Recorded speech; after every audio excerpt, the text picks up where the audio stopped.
Universidad Bolivariana de Venezuela y la universidad toda abre sus puertas, abre amorosamente y comprometidamente sus puertas para dar este debate, para escuchar y para replicar todo lo que podamos en función de sumarnos a esta campaña, que, como les decía, es una campaña por los derechos humanos individuales de este compatriota, de esta persona que su delito ha sido comprometerse con la patria, procurar alimentos y medicamentos. Vaya delito. Es exhumarnos a la defensa de los derechos humanos de esta persona, de Alex en este caso, pero también lo que significa la lucha diaria. La discusión del caso Alex Saab en espacios académicos. Uno, por la aberración jurídica que significa todo este caso desde su inicio el 12 de junio del año 2020, cuando fue secuestrado en Cabo Verde. Pero también, desde el punto de vista comunicacional, creo que es un caso de estudio bastante interesante que no solo empieza el 12 de junio del año 2020, sino empieza unos cuantos meses atrás.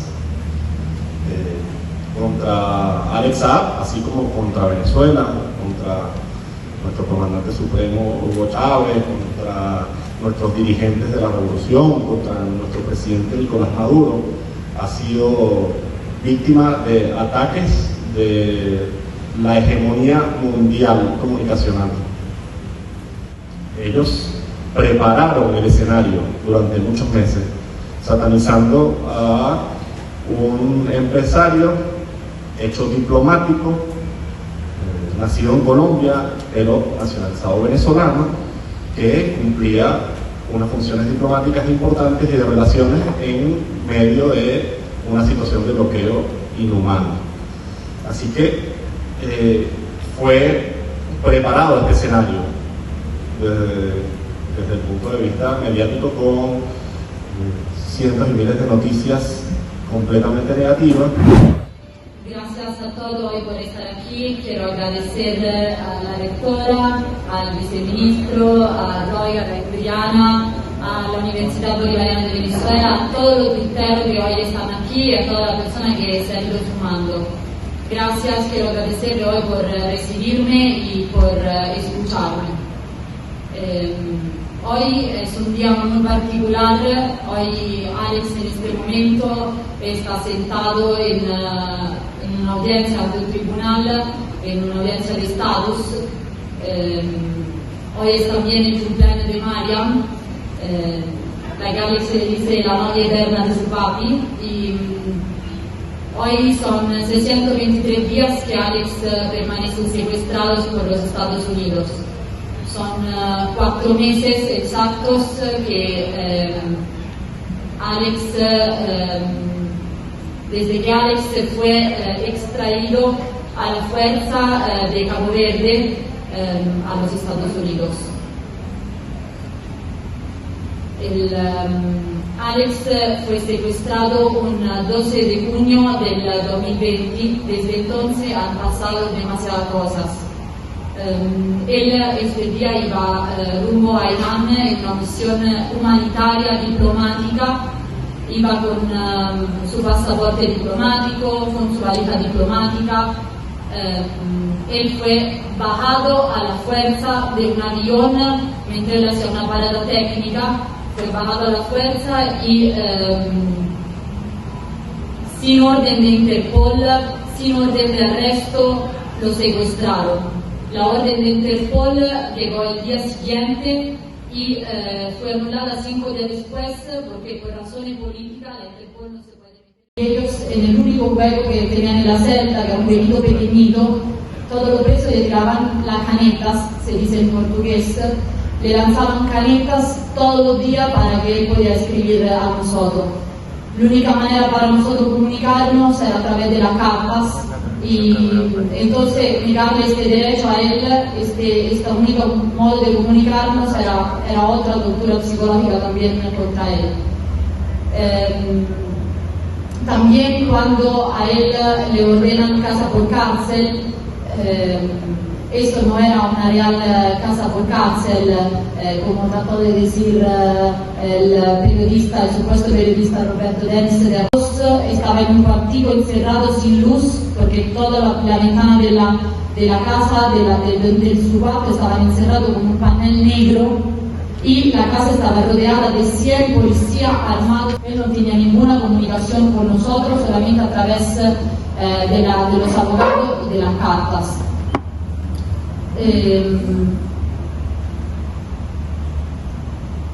Lo que quiero decir hacia Venezuela para ayudar al pueblo venezolano. Y toda su vida él ha ayudado al pueblo, a la gente, y también desde la cárcel.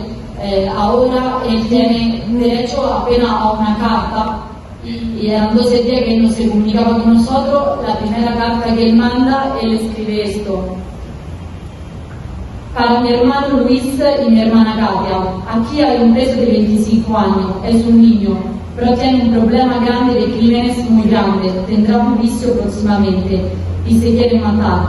Hoy le hablé de Dios y quiere que lo visiten los pastores.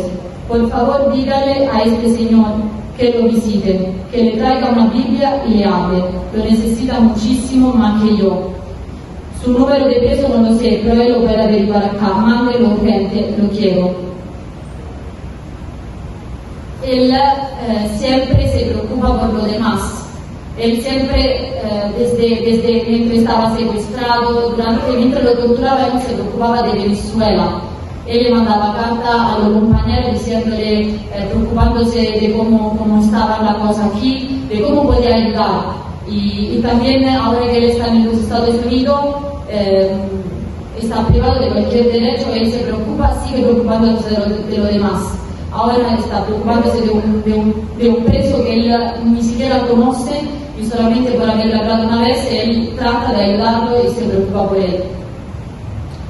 Y así siempre fue Alex.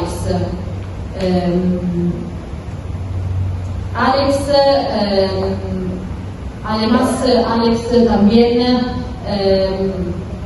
es víctima de esta persecución política desde mucho antes de su secuestro, como le estaba diciendo, porque esta guerra mediática viene desde mucho antes. Él fue nombrado el 9 de abril del 2018 como enviado especial de Venezuela de Venezuela por Irán, y desde allá empieza esta guerra mediática, esta satanización contra su persona. Y en julio del 2019 a él lo sancionan, la sancionan la FARC, no solamente a él, ma lo sancionan a sus hermanos y a sus hijos. Hoy está presente aquí uno de sus hermanos, Luis, y la justificación en la FARC de la sanción dice simplemente por ser hijos y por ser hermanos de Alex. No hay ninguna razón hoy, el 17 de febrero, para que Alex permanezca secuestrado en los Estados Unidos. Es una prisión inhumana, no hay irracional, no hay ninguna razón. Es una violación a cualquier derecho humano, ni siquiera respetan los derechos internacionales, cualquier pacto internacional que hay, no respetan los derechos que hay hacia los presos, a los presos, no hay, ni siquiera respetan el convenio de los niños, porque no le permiten a sus hijas, a sus hijos de ver a su papá, no respetan los derechos de un padre de ver a sus hijos. Todo lo que estamos viviendo es inhumano. Y le agradezco hoy de escucharme, de poder conocer más el caso de Alex, que conozcan más, porque todo lo que estamos viviendo, todo lo que él está viviendo es injusto, y lo único que él ha hecho fue ayudar a Venezuela. Estoy agradecida con todos ustedes, muchísimas gracias. Luchamos por la verdad de Venezuela, luchamos por ayudar a Venezuela. Muchas gracias. Porque vamos a demostrar que el compañero Alex es causa, consecuencia y víctima de la imposición de medidas coercitivas unilaterales e ilegales. Que no lo dice Emiliano o el presidente Nicolás Maduro, que ya ha sido decretado así por la propia Organización de las Naciones Unidas. Y tenemos ya los informes reiterados de la relatora especial de las Naciones Unidas sobre las medidas coercitivas unilaterales, sobre el impacto de las medidas coercitivas unilaterales en la población, en el uso, goce y disfrute de los derechos humanos de la población. Y ella ha dicho en sus reiterados informes que estas medidas son contrarias al derecho internacional, son contrarias al derecho humanitario y son contrarias a la propia Carta de las Naciones Unidas. Y si recordamos los principios de las Naciones Unidas, hablamos que está contrario al principio de autodeterminación de los pueblos, al principio de igualdad soberana entre Estados, al principio de soberanía, al principio del respeto a la dignidad de la persona humana. Porque entonces entiendo que hay presentes estudiantes de Derecho, estudiantes de la Cátedra Libre Antibloqueo, que ya ha sido objeto de estudio toda esta serie de medidas, las conocemos muy bien y hacemos un rápido repaso de ellas. Vimos cómo a partir del año 2015 al gobierno de Venezuela, a las instituciones legítimas del gobierno de Venezuela, se les prohibió y se les impidió acceder al mercado financiero internacional. Se les prohibió cancelar compromisos internacionales. Se bloquearon buques que traían alimentos a Venezuela. Se atacó la industria petrolera llevando a cero los recursos en la producción de petróleo y por lo tanto a cero los recursos que ingresaban al país. No solamente se llevaron a cabo medidas ilegales, tratándolas de revestir de algo legal, porque hablamos de sanciones que son mal llamadas sanciones, porque sancionar presupone haber violado una norma y Venezuela no ha violado ninguna norma. Solamente ha querido ser libre y tener el libre ejercicio de su autodeterminación. No solamente estas medidas, sino que fueron acompañadas de acciones políticas injerencistas promovidas por el gobierno de los Estados Unidos, y es importante que nosotros como pueblo identifiquemos que este malestar estaba dirigido, las medidas no estaban dirigidas al presidente Nicolás Maduro o a la compañera Delcy Rodríguez o a Diosdado Cabello, porque una medida selectiva como la que hicieron hacer ver no iba a hacerle daño a personas que no tienen negocios, cuentas ni intereses en el gobierno de los Estados Unidos ni en la Unión Europea. Estas medidas estaban dirigidas a hacerle daño al pueblo, a causar un malestar mayor y lograr entonces un estallido social, lo que no lograron. Unas medidas que se acompañaron de la promoción de un gobierno paralelo para justificar el saqueo de recursos, circo, monómeros y todos los activos, el oro, que nos ha sido requerido para no poder entonces hacer uso de nuestros recursos y poder dar la respuesta a la población. Es cuando entonces el presidente Nicolás Maduro convoca y llama a todos los factores productivos nacionales, al empresariado nacional, para que en conjunto con él hace un llamado para que lo acompañen para reabastecer Venezuela después de los años de crudo desabastecimiento que todos vivimos entre los años 2016 y 2019.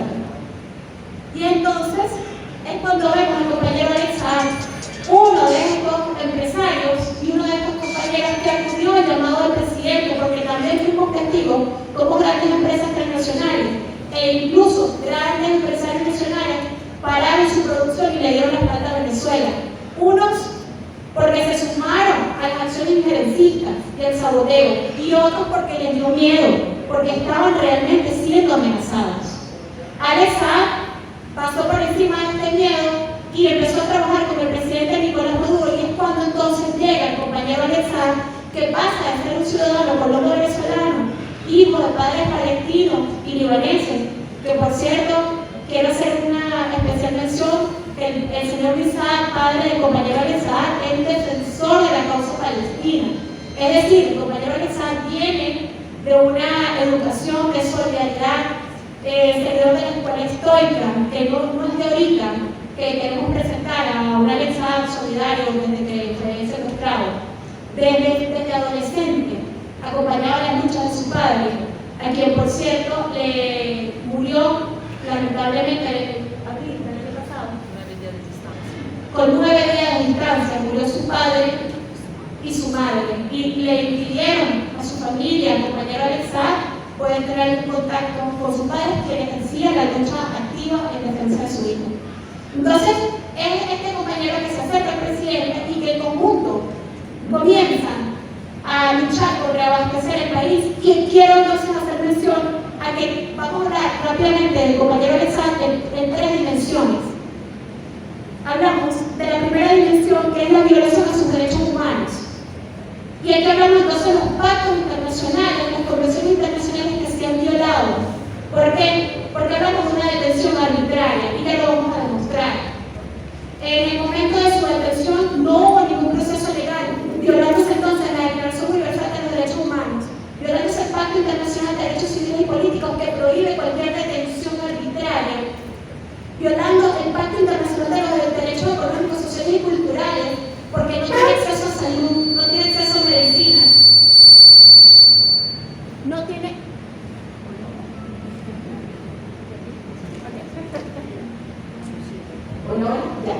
No tiene acceso al contacto con su familia, al contacto con su esposa y sus hijos. Y debemos recordar que cualquier privado de libertad, por terrible que haya sido su delito, un terrorista, un gran terrorista, tiene derecho a tener contacto con su familia. Y a su vez los niños tienen derecho a tener contacto con su padre. Esto ha sido negado totalmente. Y por lo tanto hablamos de la violación de la Convención Internacional de los Derechos del Niño. Y hago una especial mención aquí. Estados Unidos es uno de los dos únicos países miembros de la Organización de las Naciones Unidas que no ha ratificado esta importante convención, que busca proteger los derechos del niño. Ahí hay un ejemplo, un país que pretende darnos clases de respeto a los derechos humanos no ha ratificado la Convención Internacional de los Derechos del Niño. Pasamos a la segunda dimensión. Alex Saab, desde el punto de vista de la agresión a Venezuela, y es muy importante identificar que con el secuestro del compañero Alex Saab se pretendió agredir a Venezuela. Y si nosotros hacemos un breve recuento de todos los hechos que han ocurrido, que ha pasado el presidente Nicolás Maduro, vemos entonces desde, lamentablemente, la pérdida física de nuestro comandante Chávez. Ahí se pensaba que la revolución bolivariana caía, porque ese es el objetivo de las medidas coercitivas, frenar la revolución bolivariana y frenar un sistema de gobierno que ha sido electo bajo mandato constitucional por todos los venezolanos. Entonces, viene la pérdida del comandante Chávez, seguimos en pie, sigue la revolución, viene la imposición de las medidas coercitivas en el año 2015, no lograron un estallido social, luego posteriormente viene el intento de magnicidio el 5 de agosto del año 2019. Hablamos de un intermedio de guaripas. A pesar de las guaripas, no se logró el estallido social que se quería, porque todo eso fue inducido. Después del intento de magnicidio, tampoco lograron sus objetivos. Nos ponen un gobierno paralelo y se autoproclama supuesto presidente Juan Guaidó, que no es reconocido por nadie y ahorita ni siquiera la comunidad internacional. Tampoco logra sus objetivos. Y tiene la operación León, que es en mayo del 2020. Tampoco logra sus objetivos. Identifican en Alex Saab entonces las personas que están logrando traer el oxígeno que nos quiere quitar al pueblo de Venezuela. Que vino, eso fue la operación León en mayo del 2020, que vino acto seguido, el 12 de junio del año 2020, secuestraron al compañero Alex Saab. Y por eso hablamos de una agresión directa, porque estamos hablando de un funcionario representante de un país que está no solamente violando los derechos humanos, sino agrediendo la soberanía y la autodeterminación de Venezuela.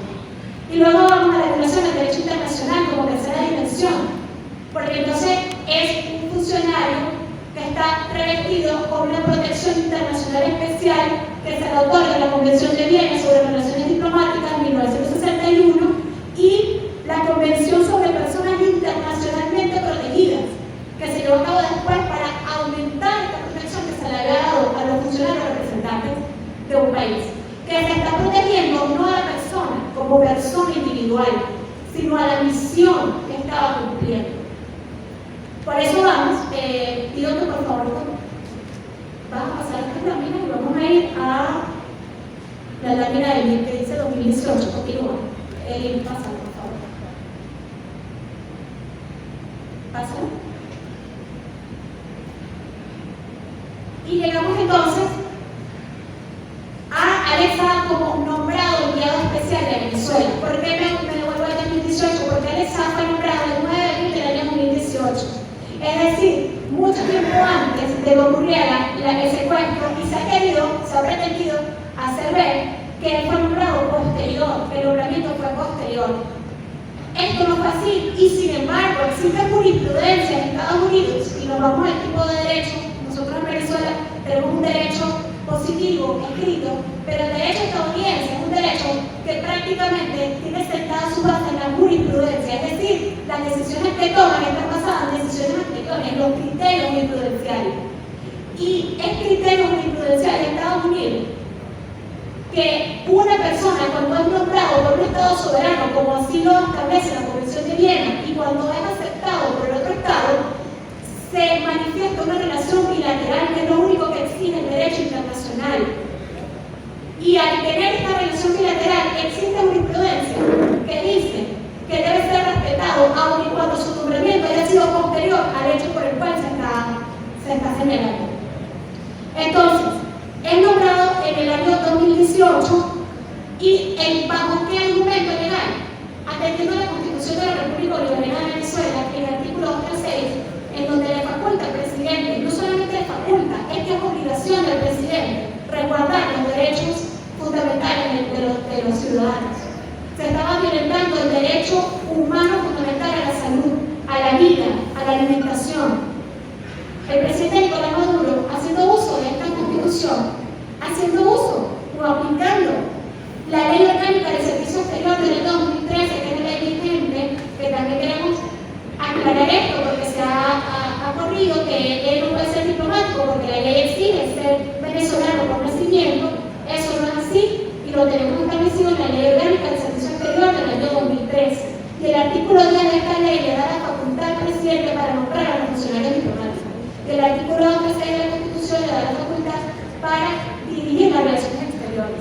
Pero además existe el primer instrumento legal del cual hizo uso nuestro presidente Nicolás Maduro para hacerle frente a esta medida, que fue el decreto de emergencia económica del año 2016.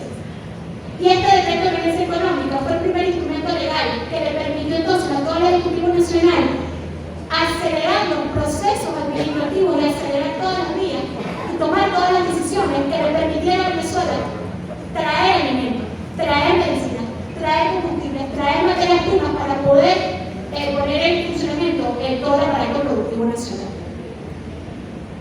Quiero hacer una mención y explicar un poco cuáles son los cargos criminales por los cuales se están señalando al compañero Alexander. Después de haber nombrado enviado especial, fue incluido en la lista de FARC, una lista ilegal que está violando el derecho de todo funcionario a representar a su país ante organismos internacionales y ante otros estados. Él fue sancionado el 25 de junio del año 2019, incluido él y sus hermanos, así como su familia, incluyendo su hijo mayor, a esta lista FARC y comienza la persecución internacional.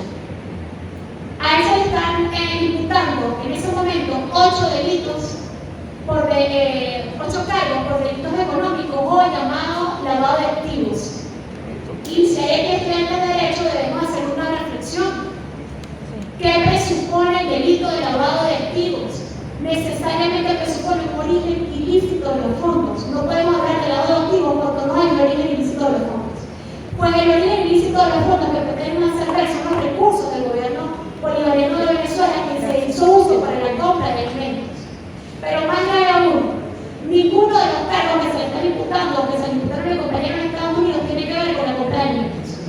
Eso fue una acusación mediática que lo acompañaron de una satanización de los CLAP, que fue una de las medidas también que tomó el presidente en el 2016 para poder llevar ese alimento y que en una medida hablaban que era impopular, una medida que tiene que controlar a la población, pero vimos en plena pandemia como potencias mundiales, al haber una imposibilidad de la gente de adquirir alimentos porque no podían salir, también le llevó su bolsa de comida a las casas y quisieron como replicar esta medida social. Entonces, no existe un cargo real en contra de Alexa que tenga que ver con compra de alimentos. Eso forma parte de las acciones mediáticas. Sin embargo, de los 8 delitos, 7 fueron desestimados apenas en la primera semana cuando llegué a Estados Unidos, porque fueron los 7 delitos que de manera material tenían que demostrar que han cometido algún delito. Entonces hablamos de la demostración material del delito. No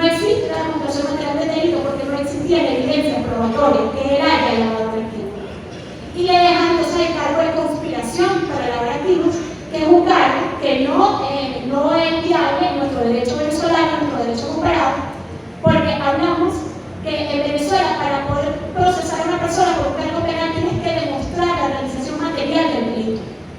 Mientras que en Estados Unidos el delito de conspiración es un delito como arma de persecución política, porque simplemente ellos de manera subjetiva dicen que si Alex Saab recibe una llamada y esa llamada hablaba de compra de alimentos, ya por ahí estaba conspirando para cometer el delito. Esos son los cargos que a él le están señalando, y yo los invito a que todos consulten la página del Departamento de Estado y la página del Departamento de Justicia, en donde se lee claramente cuáles son los cargos.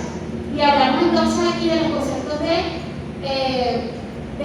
jurisdicción, competencia y cuáles son los elementos para hacer una acusación penal.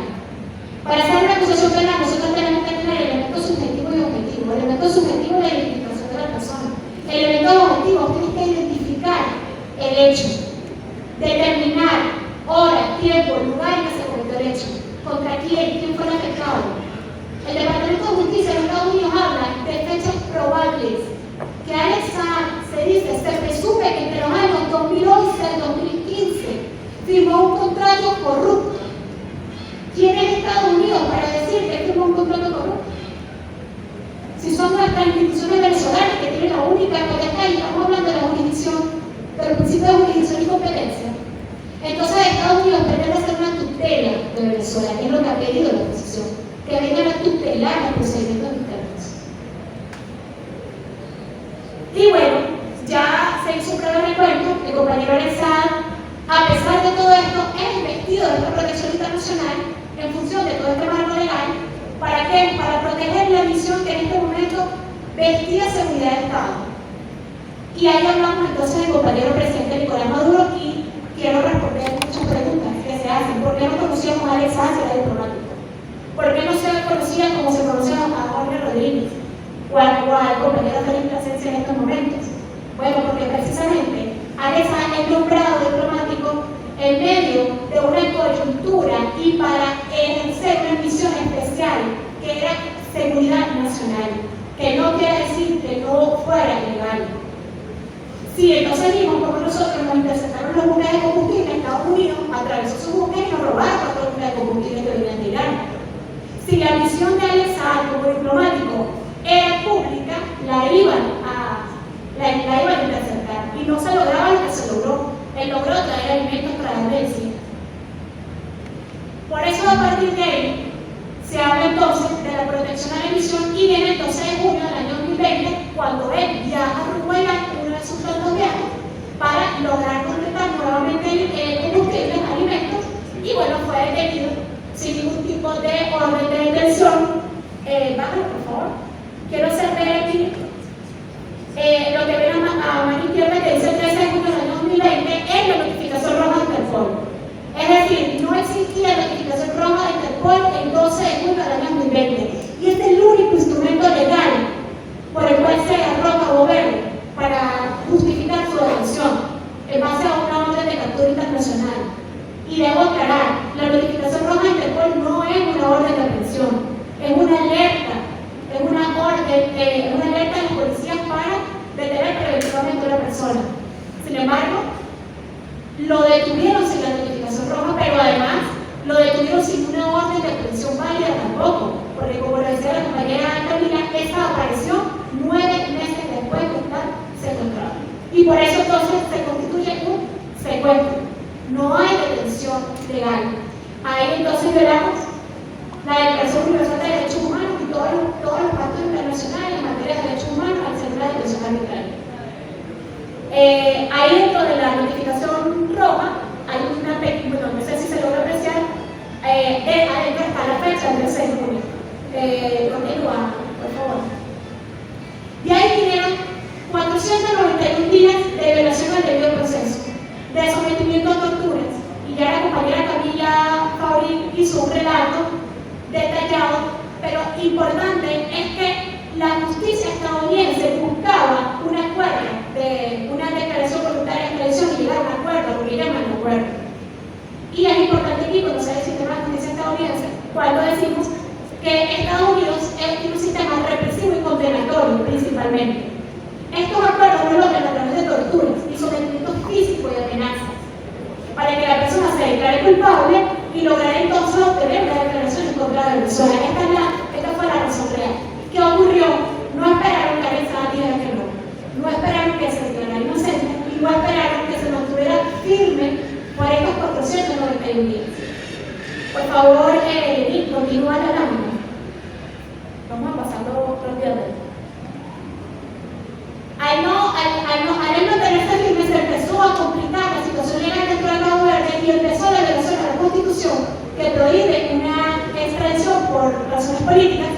Y hablamos rápidamente de la ley de cooperación judicial internacional, que establece un lapso máximo de 80 días para mantener detenido a una persona preventivamente en un proceso de extradición.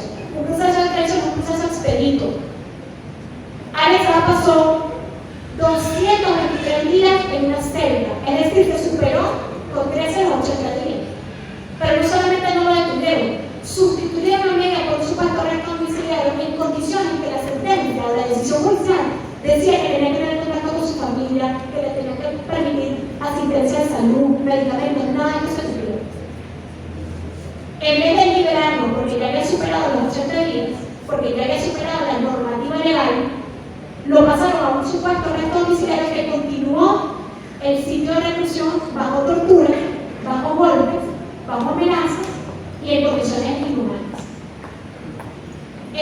Voy a hacer una mención especial de las dos organismos internacionales que se han manifestado. El 15 de marzo del año 2021, el Tribunal de Justicia, el Tribunal Internacional de la Comunidad Económica de los Países de África Occidental, conoció el caso antes, y el 15 de marzo declaró que Alex Saab debía estar liberado, porque era un proceso ilegal que violaba los derechos humanos y violaba la inmunidad diplomática. Y emitió una decisión. Estamos hablando de un tribunal internacional con competencia en derechos humanos, del cual forma parte Cabo Verde. Cabo Verde se negó y desconoció entonces, como la Asamblea Nacional, la mal llamada, lamentablemente la Asamblea Nacional que desconoció los procesos legales y cayó en desacato, pues nosotros, aquí Cabo Verde en este caso, desconoció el proceso legal y cayó en desacato y dijo que no lo iba a liberar. Y pasó a desconocer su jurisdicción, primera vez que ocurría esto dentro de la comunidad. Posteriormente, Cabo Verde, aún desconociendo la jurisdicción, va a interponer un recurso de nulidad de la sentencia. ¿Qué quiere decir esto en materia de derecho? Pues está reconociendo tácitamente la jurisdicción, como yo voy a desconocer y a su vez le voy a pedir. Y se sometió a la decisión del Tribunal de Justicia cuando el 24 de junio le volvió a decir a Cabo Verde: ok, reconocí tu recurso, no la voy a anular, al contrario, te voy a decir nuevamente que tienes que ayudarlo, porque está violando el derecho internacional. Y siguió el desacato. Continuó el proceso legal dentro de Cabo Verde. Por favor, bájalo. Continuó el proceso legal en Cabo Verde y entonces aparece el Consejo de Derechos Humanos de la Organización de las Naciones Unidas en dos fechas. Bájalo, hasta el 8 de junio. La fecha, el 8 de junio y el 16 de junio, se le emiten dos comunicados a Cabo Verde pidiendo explicación. Bájalo, por favor. Baja, llévalo el 8 de junio, ya por ahí. Súbelo. Se le emiten dos comunicaciones pidiendo la explicación de por qué se estaba sometiendo a Alex Saab a estos tratos crueles, pero además porque se estaba violando el derecho internacional. Pide la explicación. Cabo Verde no solamente ignoró, sino que emitió un fallo del Tribunal Constitucional diciendo que ellos estaban obligados a acatar las medidas que estaba solicitando el Consejo de Derechos Humanos, que era detener la extradición, mientras ellos, como organización de las Naciones Unidas, conocían el fondo del caso. Pero, posteriormente, el 7 de septiembre del año 2021, ya emite la decisión final del Tribunal Constitucional, en donde valida todo el proceso legal, y yo voy a dar un solo ejemplo rápidamente para avanzar. En esa decisión se desaplicó la Convención de Viena de 1961, del cual Cabo Verde suscribió y ratificó la Convención, pero aplicó la Convención sobre Misiones Especiales de Nueva York en un solo apartado y una sola línea de la Convención que dice que para respetar la inmunidad diplomática de una misión que se encuentra en tránsito, debía haber una notificación previa al Estado. Pero desconocieron que más abajo de esa misma línea dice que cuando la permanencia o el tránsito de esta misión es por causa de fuerza mayor, como en este caso ocurrió, porque ahí se le desvió la parada técnica, tiene que ser contratado, y ese Estado cerró su espacio aéreo y lo obligaron a aterrizar en Cabo Verde. Entonces él ni bajó del avión, ni él iba a estar ahí porque estaba planificado, ahí fue llevado. Y fue por causa de fuerza mayor. Entonces, en esta sentencia desaplicó esta convención, que la Convención de Viena, que es la que regula las relaciones diplomáticas por excelencia, dice, artículo 29, todo funcionario funcionario tiene derecho a inmunidad diplomática, y artículo 40. Todo Estado está obligado a respetar el tránsito de las misiones diplomáticas.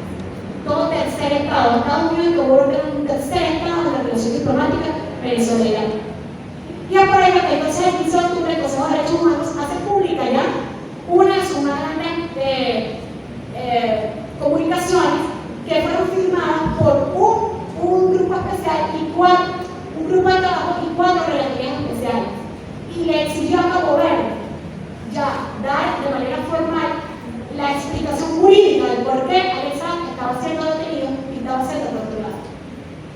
Eso fue el 15 de octubre. El 16 de octubre se llevaron al compañero Alex Saab y nosotros tenemos conocimiento de los abogados que hubo una llamada porque el 16 de octubre, el 17 de octubre, el domingo 17 de octubre se llevaba a cabo las elecciones presidenciales en Cabo Verde. El candidato presidencial más fuerte de Cabo Verde ya había dicho que la detención del compañero Alex Saab violaba el derecho internacional y que era muy peligroso para Cabo Verde, porque estaban desacatando una orden de un tribunal internacional y por lo tanto podía ser sujeto a sanciones. En esto, en los países africanos, mire, Cabo Verde es un microestado insular que tiene 500.000 habitantes. La diáspora tiene más de 2 millones de habitantes en Estados Unidos, pero dentro de Cabo Verde hay más de 500.000 habitantes. Y ellos se ayudan de precisamente organismos como la Comunidad Económica de los Países de África Occidental para obtener, por ejemplo, créditos, para obtener subsidios, porque la situación económica de estos países, para no es secreto, es una situación bien fuerte, que viven del turismo, por ejemplo, que fue muy golpeado por la pandemia. Sabiendo esto, el presidente de turno, Jorge Fonseca, sabiendo esto, el primer ministro, Luis Correa, que iban a perder el control de la detención de Alex Saab, llaman a Estados Unidos, que iban a buscar, sin proceso legal, sin notificación a los abogados, sin ningún tipo de, sin haber cerrado los recursos legales dentro de Cabo Verde, entonces se constituye lo que nosotros llamamos el segundo secuestro y el proceso de extracción, porque las características del hecho han sido esas. De madrugada, primera hora de la mañana, 20 camionetas entraron, golpearon, lo sacaron descalzo, lo suben. De hecho, su hermana, que fue la única que pudo estar dentro de Cabo Verde, por un presentimiento, se pone a perseguir las camionetas y hacían señas que dejaban de perseguir la caravana y se iban ellos. Se alertó porque se había utilizado un avión del Departamento de Estado y hoy en día para traer aplicaciones podemos hacer seguimiento de esta huelga. Llega entonces el compañero Alex Saab a Estados Unidos y comienza la otra delegación y el otro secuestro que hoy lleva 123 días, 4 meses, de manera ilegal, en donde se desestimaron 7 cargos, que son los cargos donde tienen que demostrar el hecho material del delito y viene el cargo de conspiración. Por favor, pasen a donde dice todo. Hasta ahora, es importante puntualizar. Existen 2 recursos legales en Estados Unidos. Tenemos el recurso que se llama el circuito undécimo de Georgia, que es el recurso que nosotros llamamos el más fuerte, y el que está más avanzado en Estados Unidos, fuera del distrito sur de la Florida, fuera de ese caldo de cultivo en contra de los venezolanos, que la mediática del distrito sur de Florida, sabemos que se presta para satanizar y mediatizar a una persona, se hizo un recurso de apelación porque a él no se le podía perseguir porque él, por su estatus diplomático y su comunidad diplomática, y el circuito undécimo de Georgia aceptó conceder el recurso, una victoria en los Estados Unidos. Ese recurso se introdujo en abril del año 2021 y hasta ahora, para el 4 de abril del año 2022, es que el juez puso fecha de audiencia para los argumentos orales y públicos. Y esperamos que ahí tengamos una decisión favorable. ¿Por qué? Porque ahí estarían sentando un precedente en contra de su jurisprudencia. 200 años de jurisprudencia dice que Estados Unidos siempre ha mantenido el respeto a los funcionarios diplomáticos. Y por último, quiero cerrar hablando de por qué estamos hablando de un lawfare. Lawfare, ellos me corrigen la palabra de expresión. De un lawfare, porque aquí no solamente se está atacando a Venezuela, ahora a través de Alex Saab se pretende atacar a líderes, expresidentes como Rafael Correa, a todo lo que tenga que ver con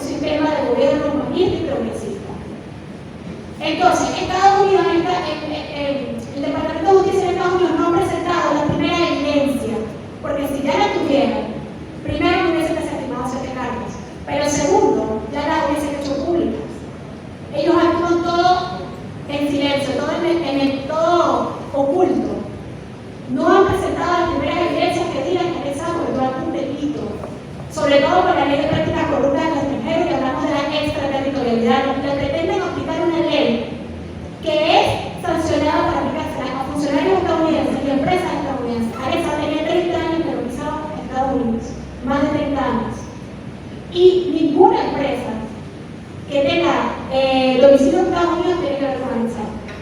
Sin embargo, le estamos aplicando la ley de prácticas corruptas, hablando de una extraterritorialidad del gobierno, violando la jurisdicción. Y es cuando entonces llegamos al caso de Ecuador. Desde el 6 de diciembre del año 2021, cuando el tribunal acuerda desestimar los 7 cargos de lavado de activos, pide la asistencia judicial internacional. Entonces, no solamente tienen un compañero que lo tienen más de 491 días secuestrado, acusándolo de un delito, sino que no han presentado pruebas, pero además entonces le piden a otros países que los ayuden a presentar la prueba.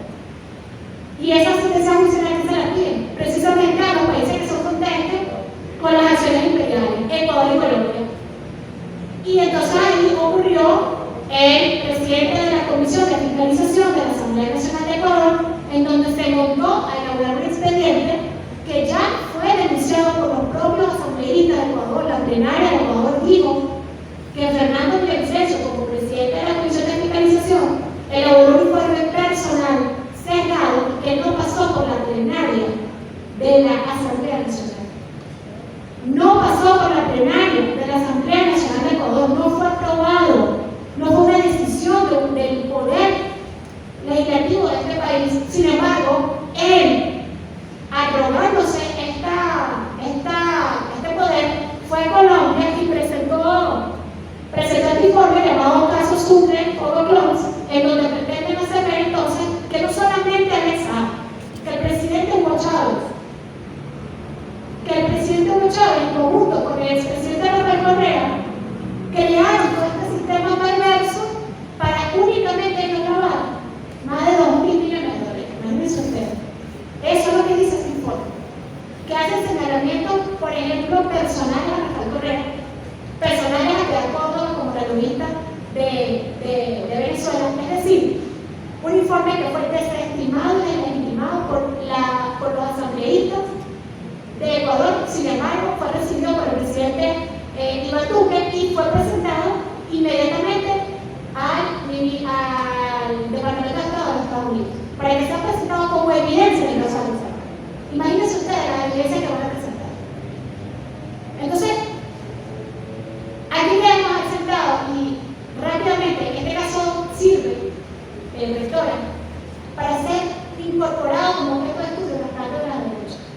Derecho constitucional, derecho probatorio, derecho internacional privado, derecho internacional público, público y privado, porque estamos hablando del ejercicio de actividad comercial.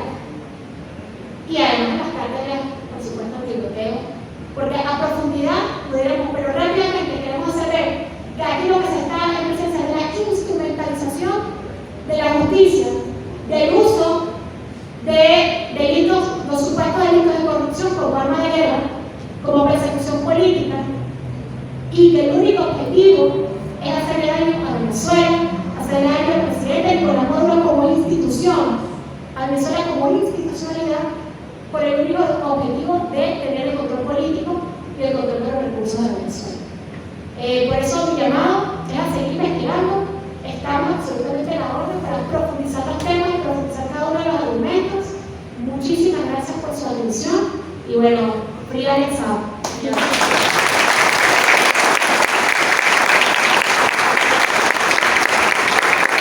Muchísimas gracias por una amplia parada, por su detallado repaso por la actualización y situación legal en los Estados Unidos del Tribunal. Un placer estar aquí en la Universidad Bolivariana. Agradecer a la Fundación Frida Alexao, a Camila, a Adriana en particular, que es muy incisiva en las solicitudes importantes, a Roger, y además hacer un reconocimiento, y ya lo decía también Camila, a un montón de caras que uno ve por allí, que yo hasta ahora son los ahorita en Twitter, pero por primera vez estoy viendo y me imagino que me están viendo a mí, porque es la gente que se la pasa como en ese GIF que están todos los días.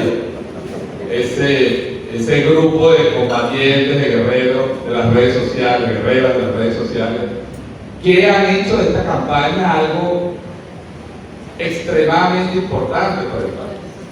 Quiero hacer un breve comentario sobre la campaña, porque Roger decía algo muy importante cuando inició este foro hace como 3 días. Él decía que si uno entra y pone a analizar, bueno, ya da unas estadísticas. Por Yo les invito a varias aplicaciones con las cuales esas estadísticas las pueden profundizar, lo que se llama ahora la analítica. Para que ustedes vean que el caso Alexa repite el patrón del caso Venezuela, repite el patrón de Nicolás Maduro, repite el patrón de Hugo Chávez. Es increíble la sincronización de cómo la manipulación del algoritmo, como le dicen los cubanos, la dictadura del algoritmo, va distorsionando la realidad y va invisibilizando lo que no le conviene, visibilizando lo que conviene y creando un relato, imponiendo un relato a los usuarios de las redes sociales a partir de los intereses políticos y económicos que dominan esos grupos. Entonces, al final lo que nos dice Royal es, si ponen a Alexa, lo que vayan a leer, las 5 primeras, las 10 primeras, las 69 primeras, va a estar distorsionado. Abiertas mentiras, abiertas fake, reiteración de los mismos contenidos, de las mismas matrices. Y entonces por allá hay un artículo de un abogado, por allá hay una entrevista de Triana, que se consigue una declaración de cambio.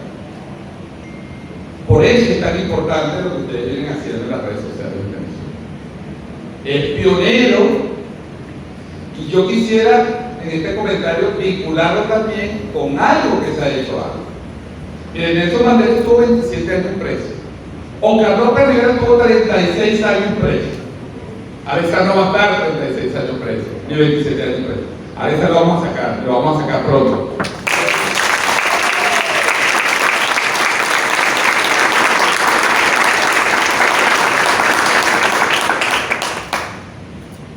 Pero por eso no se puede dejar de luchar un solo día, un solo minuto. La movilización del pueblo cubano por los 5. Yo vi las fotos de hace unos días con Fernando González, a quien conocí, que hoy es presidente del Instituto de la Amistad de Cuba con el Mundo.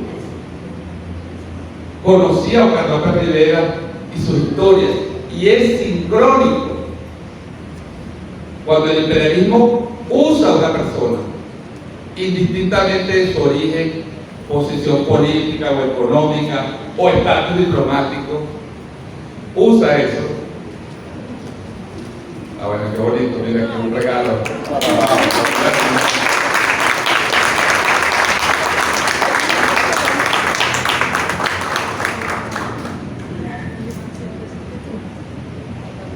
Qué lindo está, qué bonito el búfalo. Entonces, estos casos lo que nos revelan es una constante histórica.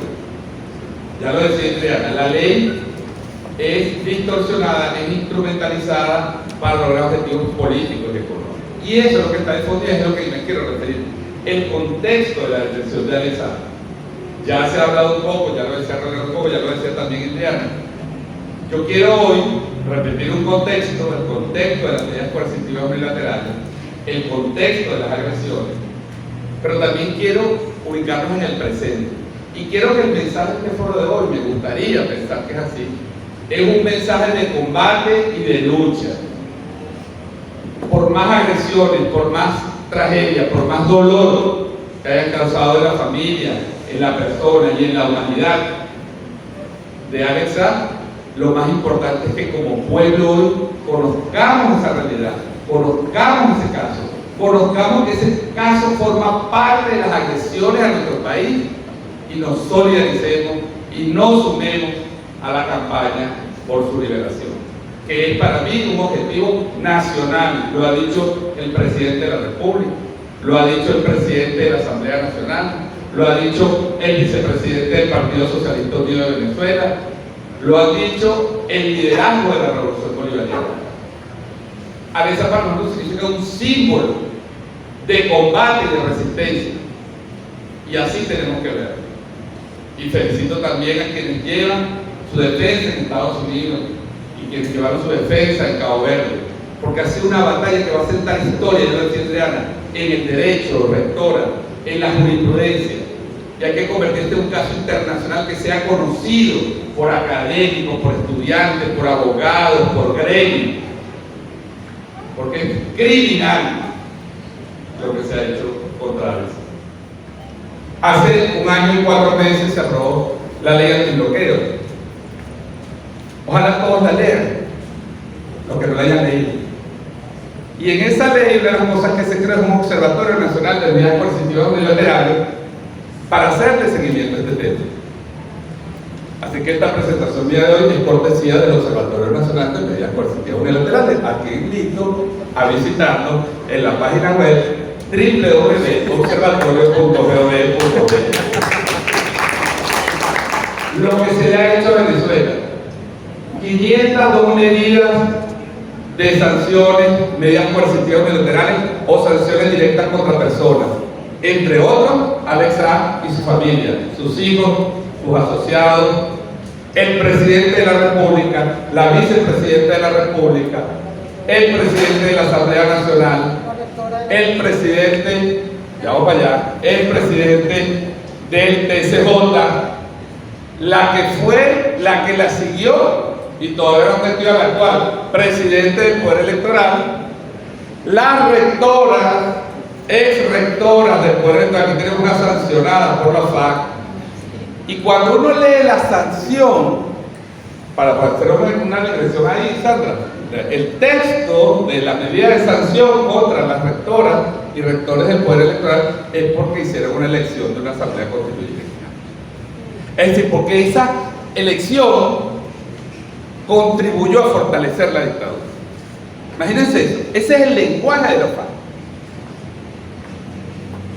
Porque una gran presión para que no se hiciera la elección de la constituyente, ¿verdad? Una presión brutal, diplomática, mediática. Y cuando el presidente dijo, va a la elección porque está en la Constitución, porque es un derecho del pueblo, entonces vamos a sancionar. Porque las sanciones operan como un mecanismo de chantaje. Yo lo he comparado con, y lo llamamos, como una suerte de tejido mafioso.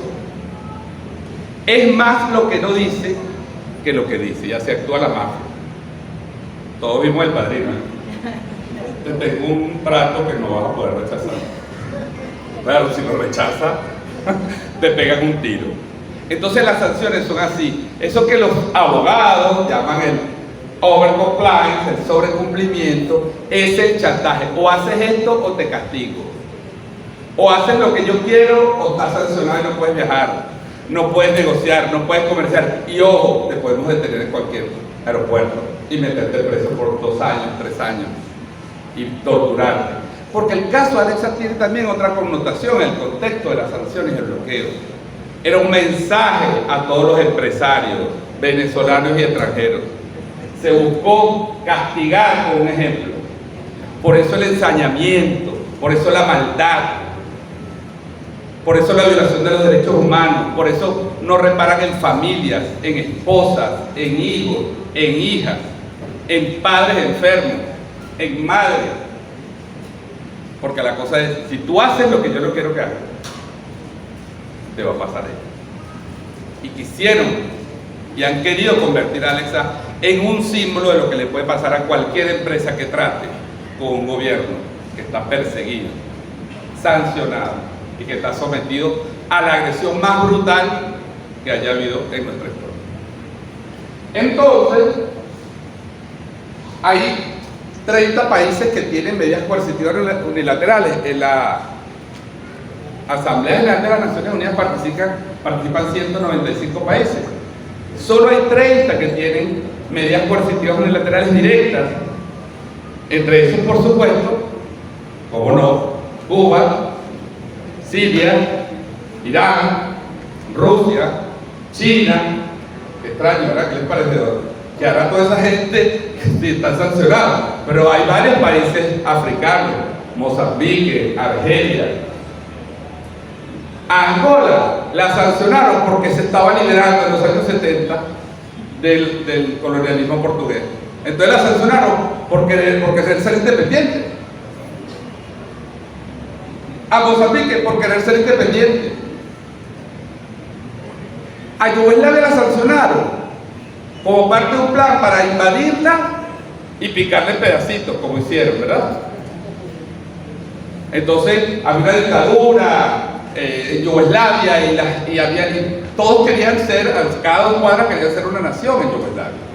Y lo hicieron y bombardearon y mataron gente y pusieron un país a pelearse entre ellos y a dividirse. ¿Y saben qué? No han quitado las sanciones. Cuando no entran los FARC, claro, ya no pueden decir Bosnia, no pueden decir Serbia, no pueden decir Croacia, entonces dicen los Balcanes. Es decir, para las sanciones siguen siendo ellos los mismos, ellos se liberaron para nada. Es decir, se puede provocar una guerra, se puede matar a una población, se puede inducir una guerra civil criminal como fue la dolorosa escisión de la antigua Yugoslavia, indistintamente de su historia y de las tensiones que había allí, mediante un mecanismo de presión económica y política para destruir. Eso es el telón de fondo, eso es lo que hay que entender. Aquí hubo un relato durante años de que no, esas son sanciones contra Maduro, esas son contra Maduro y sus socios, esos son contra Maduro y sus allegados, la dictadura. Y han pasado 7 años y cosa, ¿no?, del destino.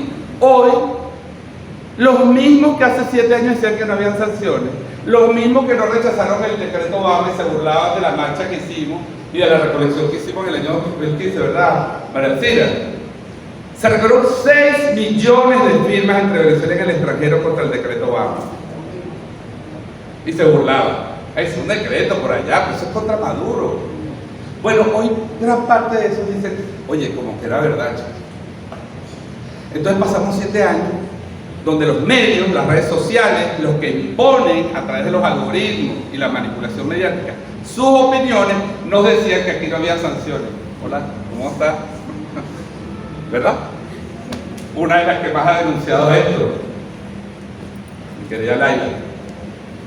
Entonces, bueno, les decía que de esos 195 países hay 30 sancionados, pero ningún país, anoten esto, ninguno, ni siquiera nuestra amada República Socialista de Cuba, ha recibido en 7 años 502 medidas de sanción, medidas de agresión, porque además de sanción las llamamos medidas punitivas y extorsivas. Ninguno. Entonces Venezuela se ha convertido en 7 años en el tercer país con más empresas y personas sancionadas. El tercer país con más buques sancionados, porque han sancionado más de 50 buques de PDVSA y buques de Cuba y de banderas de otros países para evitar el comercio de petróleo. Y 67 aeronaves, entre aeronaves de PDVSA y de Conviasa, que prácticamente toda su flota está sancionada. Es decir, estamos en el top 5 de todo. En 7 años, Cuba tiene 62, 63 años de bloqueo. 62 creo que cumplió ahorita. Irán va a cumplir 43 años de bloqueo. ¿Cuánto tiene la revolución iraní? 43 años. Entonces, 43 años de revolución, 43 años de bloqueo. Oye, como que debe haber alguna relación entre hacer una revolución. Cuba tiene 60 y pico años de revolución y tiene 60 y pico años de bloqueo. O sea, como que hacer la revolución no es muy bueno para los países porque se exponen a esto. Y por ejemplo, cuando vemos los sectores, 25% de esas medidas han estado dirigidas al sector financiero, 21% al sector petrolero. ¿Por qué? Porque había que quebrar las finanzas públicas y había que quebrar PDVSA. Si el país vive el petróleo, quebremos el petróleo. Si el país tiene una deuda y quiere refinanciarla, impidamos para que ese país quiebre. El plan era dejarnos sin recursos. Y les voy a decir algo que ustedes ya saben, no estoy diciendo algo que la mayoría que no sepa, lo lograron. El objetivo económico de las sanciones fue logrado. A este país se le cayeron sus recursos en 99%, lo dijo el presidente de la República al presentar la ley antibloqueo. De 56.000 millones de dólares al final del año 2013, pasamos a 743 millones en el año 2020. El año 2021 es otra historia del cual ya les voy a hablar. Es otra parte interesante de esta historia. Pero aquí estamos haciendo hasta donde llegaron al hueso. La producción petrolera cayó de 2.480.000 barriles a 330.000 barriles de petróleo. Si quieren me ponen la lámina siguiente. aunque no se vea, aquí va porque esto está tomado directamente del tablero, toda esta información es pública. La hemos recopilado en el último año y medio y está publicada en www.observatorio.gov.be. Esta es la caída del ingreso. Fíjense, cuando el paro petrolero, que paralizó el 99% de la producción de petróleo y de las instalaciones petroleras y de la industria, la producción de petróleo de Venezuela cayó en el punto más bajo del paro, que fue enero del 2003, cayó a 660.000. Con las sanciones y las medidas coercitivas, la producción de PDVSA cayó de 2.480.000, Sandra, a 339.000 en julio del año 2020. Es decir, la mitad del punto más bajo que estuvimos con la paralización de PDVSA. Vean ustedes la brutalidad del ataque, la dimensión del ataque. Y claro, el relato de las redes es, porque ahora también, ¿no?, con todo respeto a la gente que hace crítica, con la cual por cierto algunas estoy de acuerdo, o sea, no hay en ese relato crítico ninguna cifra de esta. A lo más que llegan es, sí, vale, las sanciones hicieron algo, sí, es verdad que nos hallaron, punto y aparte, ¿y por qué no hacen esto? ¿Y por qué no suben el salario? ¿Y por qué está pasando esto? ¿Y por qué los servicios están en crisis? ¿Por qué los servicios están en crisis? Miren, la vicepresidenta ha usado una metáfora poderosísima, que a mí me encanta, pero es dramática. Es el de las bombas invisibles. Un bloqueo es bombardear un país.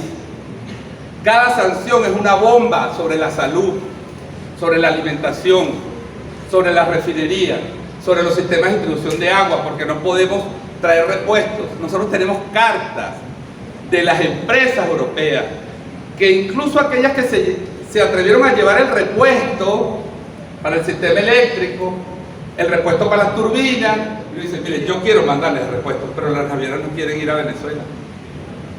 Y cuando le escribimos a las navieras, nos dicen, la verdad es que nosotros creemos en el libre comercio, pero les vamos a dar el boletín de la Unión Europea sobre Venezuela. Y entonces nos mandan el boletín que la Unión Europea les manda a las navieras y le dice, los alertamos, no se acerquen por allí.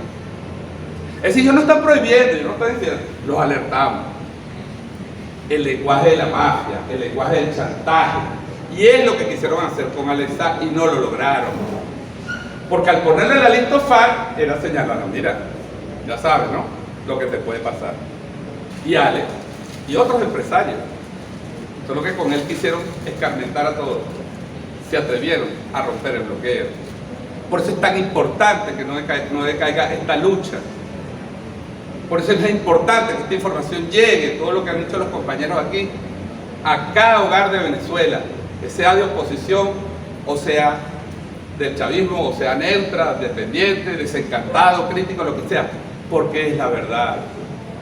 Y con la verdad ni ofendemos ni tememos. Esa es cortesía de Artigas. Hablando aquí de nuestros compañeros artiguistas. Entonces, este gráfico, que tampoco se ve ya, pero se lo voy a explicar, es un gráfico, recuerden la página, que nos dice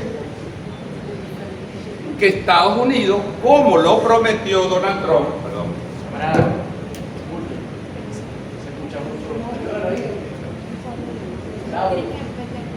¿Aló?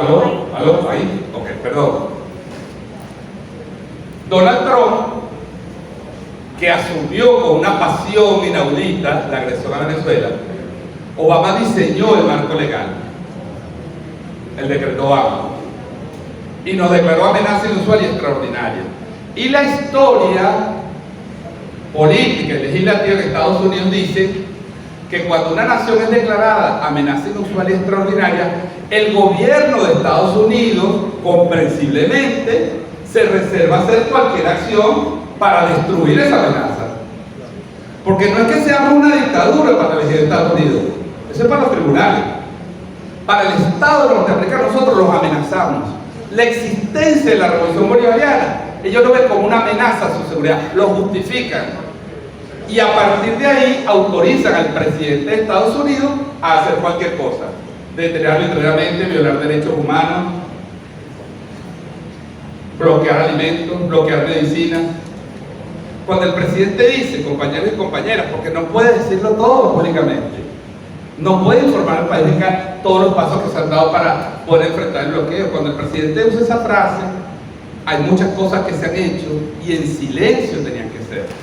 Bueno, cuando el presidente dice que en silencio tenía que ser, es porque si tú revelas las cosas, te lo trancan. Mire, este no es el caso de aquí, pero hay cosas que se han encontrado de personas que se han detenido, que han sido casos polémicos de la opinión pública, no me quiero meter en eso. Pero lo que han conseguido en las computadoras de esas personas que han sido detenidas es exactamente el listado que ha sacado la FARC de personas, de barcos, de buques. Por poner un caso. Entonces, Trump dijo que iba a declarar un embargo a Venezuela, un embargo de activos. Por favor, podemos poner el video de Trump, que dura un minuto.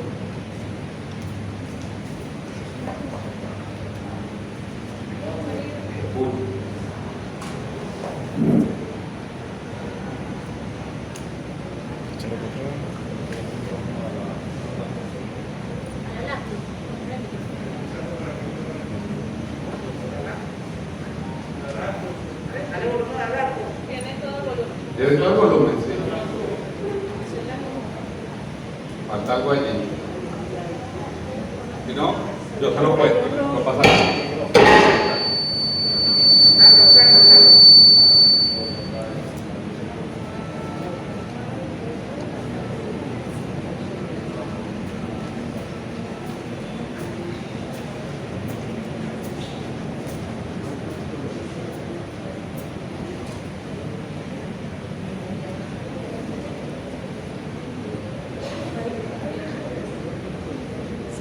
Por favor.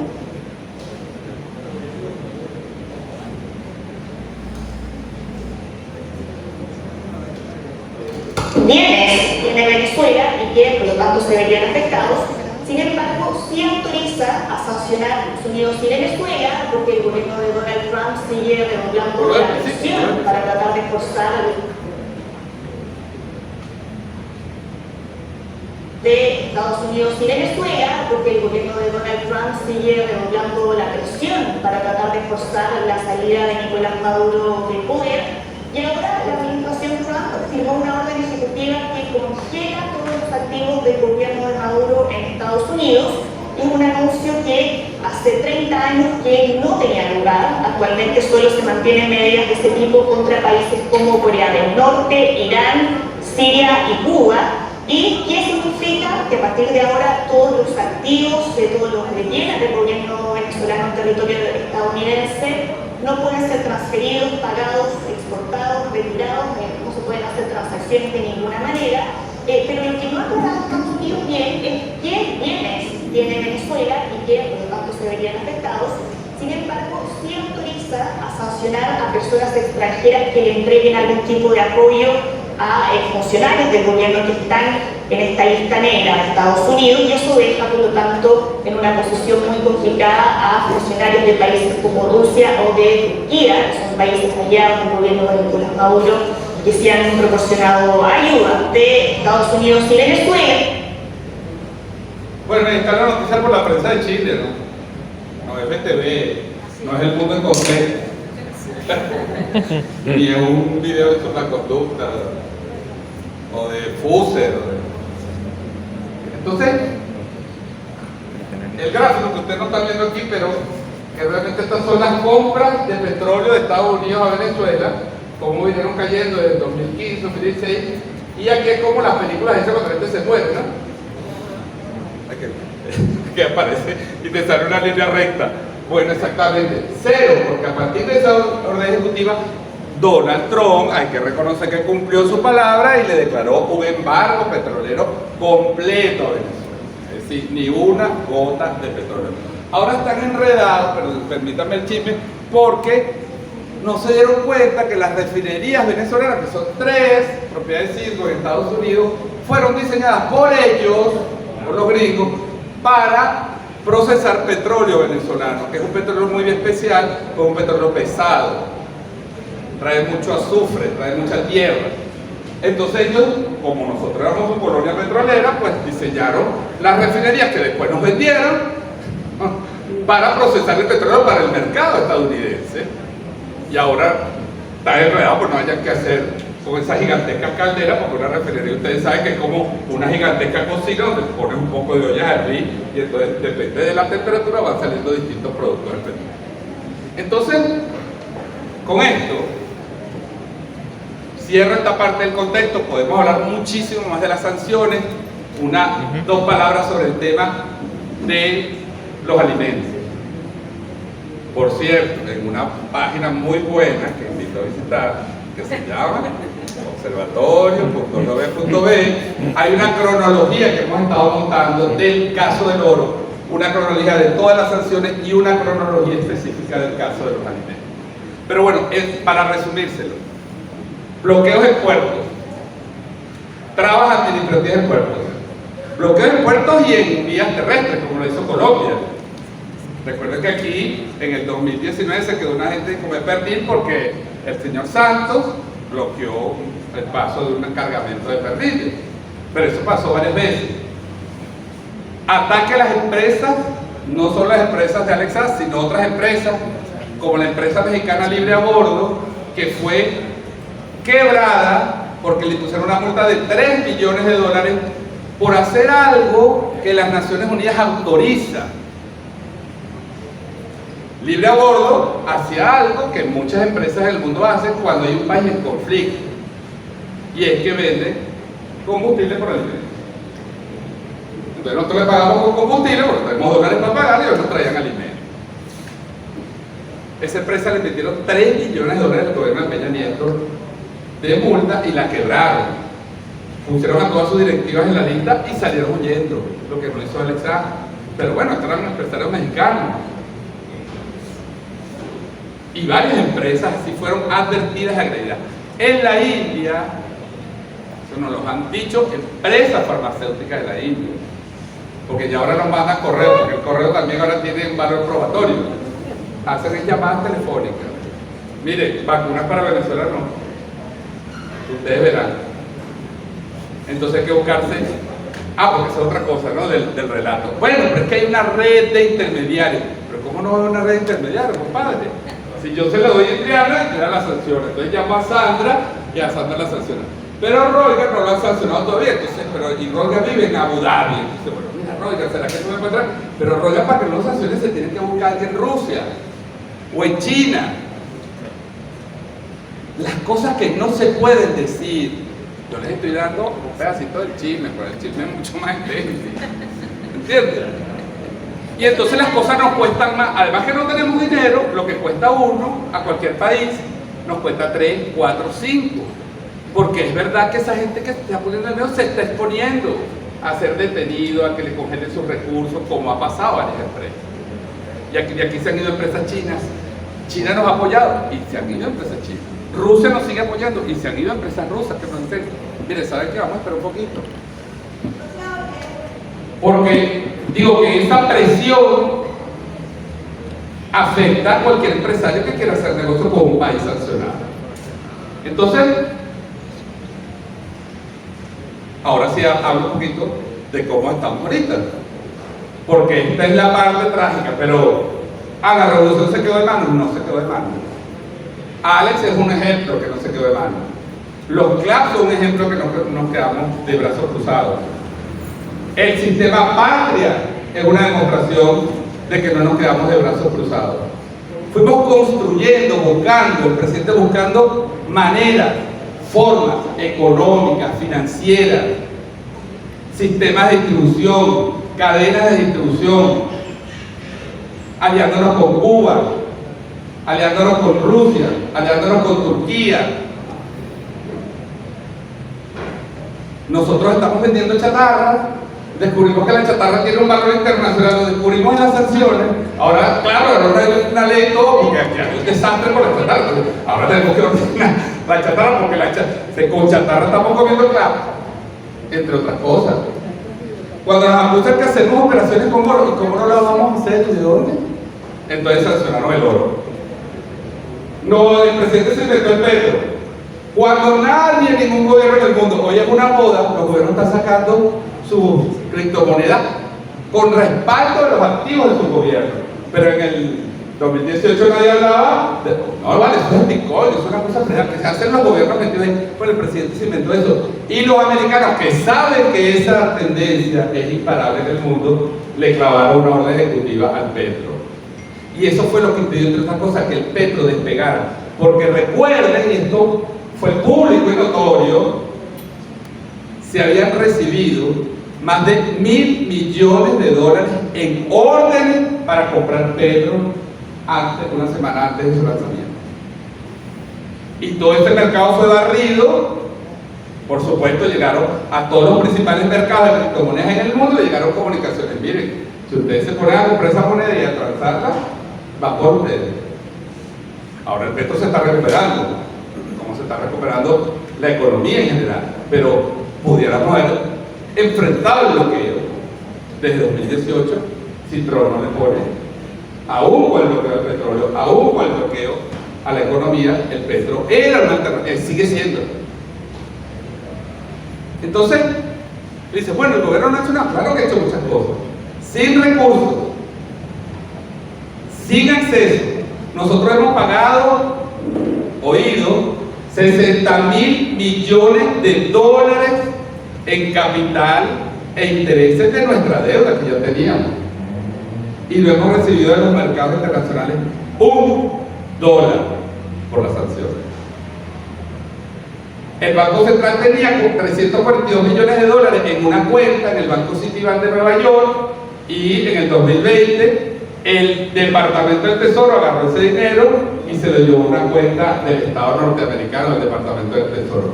Con esos 342 millones se paga el funcionamiento del gobierno de Narnia. Se paga el sueldo y las comisiones de Juan Guaidó y su grupo, de sus embajadores, de su Asamblea Nacional ficticia. Por eso es que logran convocar todavía algunos. Claro, ellos piden que se transmiten por Zoom para que no quieren ser identificados, pero reciben entre $5 y $15.000 mensuales, algodón con yodo. Porque era tan evidente lo que se estaba haciendo en Venezuela, era tan brutal, que necesitaba una justificación interna en Estados Unidos, una justificación pseudo-jurídica, una ficción pseudo-jurídica. Había que crear un gobierno paralelo y decir, yo no reconozco a este, pero reconozco a este, que no gobierna ni manda, pero le doy la autoridad para manejar y para recibir esos recursos. Y el gobierno de Juan Guaidó está desde el 2019 en las leyes de presupuesto de los Estados Unidos y recibe cada año dinero de los Estados Unidos, de los contribuyentes de Estados Unidos, y del dinero que se roba de los activos venezolanos, y del dinero indirecto que llega a través de la NEC, la USAID, los think tanks y todas esas fundaciones y corporaciones. Es un entramado, es un tinglado, es una estructura criminal, como ha dicho la vicepresidenta. Había que sostenerlos, y todavía ahorita que están bregando por el diálogo, ahora están desesperaditos, ¿no? Algo ha cambiado en el país, porque ahora están desesperados por el diálogo. A ver, yo no decido eso, ¿no? Pero ya ustedes han escuchado a los que sí deciden qué han dicho. Pero a pesar de esa agresión, y es lo que quiero dejar la idea, la resistencia del pueblo venezolano, la resistencia de nuestro gobierno, que no solo la resistencia del Estado, del aparato público, que ha tenido que respetarse en medio del problema, aún en medio de corruptelas, porque las hay como lo hemos visto, pero hoy Venezuela está más consciente de sus problemas.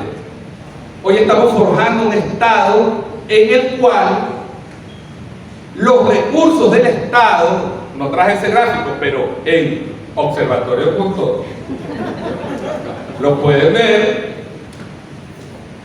Hoy estamos forjando el Estado no rentista y productivo que se había pedido durante 100 años. Y cuando una vez dijo Arturo García, hay que sembrar el petróleo, es verdad que no lo sembraron. El bloqueo nos ha obligado en cada familia, ¿verdad?, a ahorrar más, a rendir más. Bueno, al país le ha pasado lo mismo, que no es lo ideal, porque esos recursos son nuestros y nos los robaron. Pero aún en medio de eso, Venezuela tiene, vean los éxitos de Venezuela en materia de pandemia. ¿Cuántos han muerto en Colombia? ¿Cuántos han muerto en Estados Unidos? ¿Cuántos han muerto en Argentina, que también nos quería invadir, por lo visto? Sí. Hemos tenido pérdidas, claro. Somos, junto a Cuba, el país con el mejor récord de lucha contra la pandemia. Menor número de casos totales, menor número de casos por millón de habitantes, menor número de contagiados, porcentaje de recuperación, porcentaje de vacunados reales, no con agüita como tienen en Colombia, desde esta vacuna. Y eso lo ha hecho un país bloqueado. Entonces, a mí me pasa algo, no como ustedes, porque ustedes son venezolanos, todos somos aquí, y Geraldina, que es venezolana y entiende esto a la perfección, pero cuando uno habla fuera le dice, oye, pero esa historia es muy arrecha, pana. Pero ¿cómo es que han resistido? Y es difícil explicarlo. Pero además no es solo cómo han resistido, cómo es que ahorita parece que la cosa está mejorando. Permíteme hacerles un pequeño comentario sobre eso de que está mejorando. Nos quieren vender la idea, redes sociales, medios de comunicación, de que esto está mejorando porque se permitió el uso del dólar. Es decir, nos quieren ahora ir por el relato de que es la dolarización solamente la única responsable. O sea, aquí no hay gobierno, aquí no hay CLAP, aquí no hay consejos comunales, aquí no hay gente reinventándose, aquí no hay un programa exitosísimo para la sustitución de semillas por semillas soberanas, como ha hecho la gente de Mérida, como ha hecho la gente de Trujillo. Aquí no hay aumento de la producción. No, vale, es que llegó el dólar. Menos mal que Maduro se dejó de vaina y dejó el dólar, entonces ahora todo está bien. Así. Ha sido un factor importante, innegable, pero es un factor. El factor fundamental ha sido las políticas sociales, económicas, la voluntad, el trabajo de nuestra gente, la resistencia familiar, la resistencia comunal.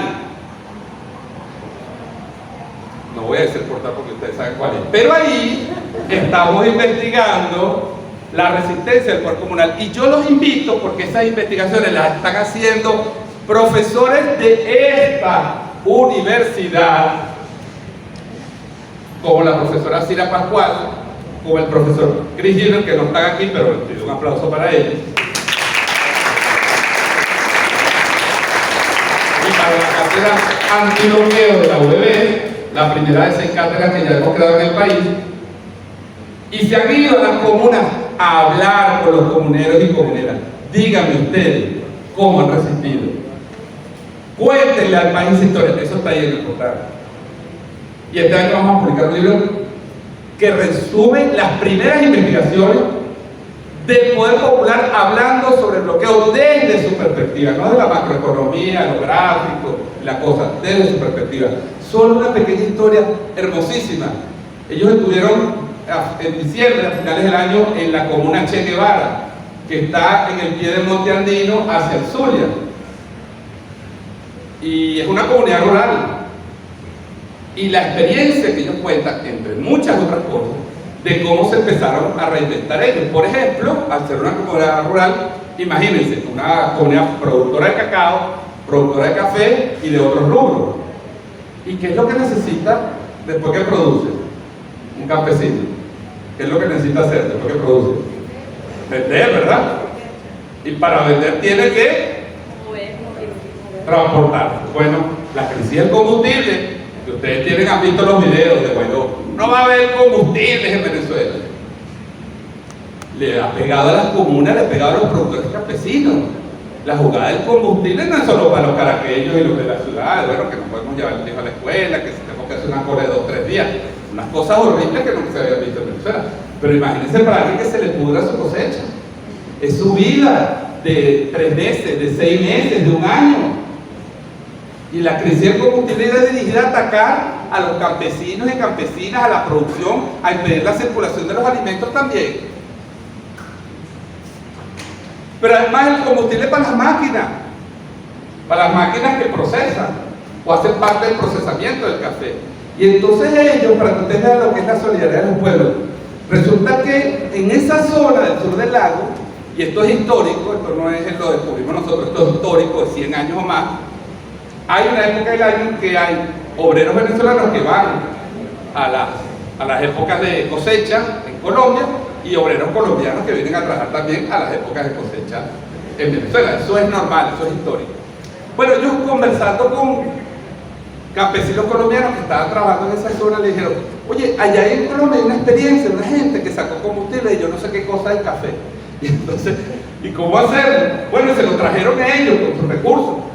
Y se lo trajeron y los tipos vinieron a Venezuela y les explicaron que resulta que ellos ahora tienen sus máquinas, no les sirve para el camión, por supuesto, pero les sirve sacar un combustible a partir de la cascarilla del café y les sirve para que la máquina del café funcione.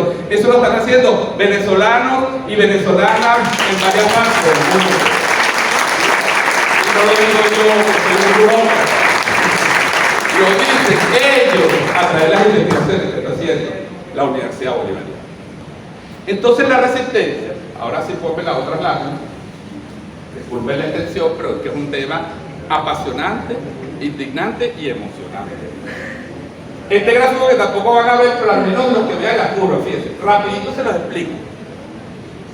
Estas son 3 curvas que sacaban de países que estuvieron en guerra, salvo Venezuela, que es la curva roja. Y 8 años posteriores, nosotros vamos a cumplir 8 años de bloqueo. Los 8 años posteriores a esa guerra, la caída, esta curva hacia abajo, es la Alemania posguerra, la caída del Producto Interno Bruto, de la Alemania posguerra. En los 3 primeros años, el producto, la economía, con Plan Marshall y todo, alemana, había caído al 20% de lo que era antes de la guerra.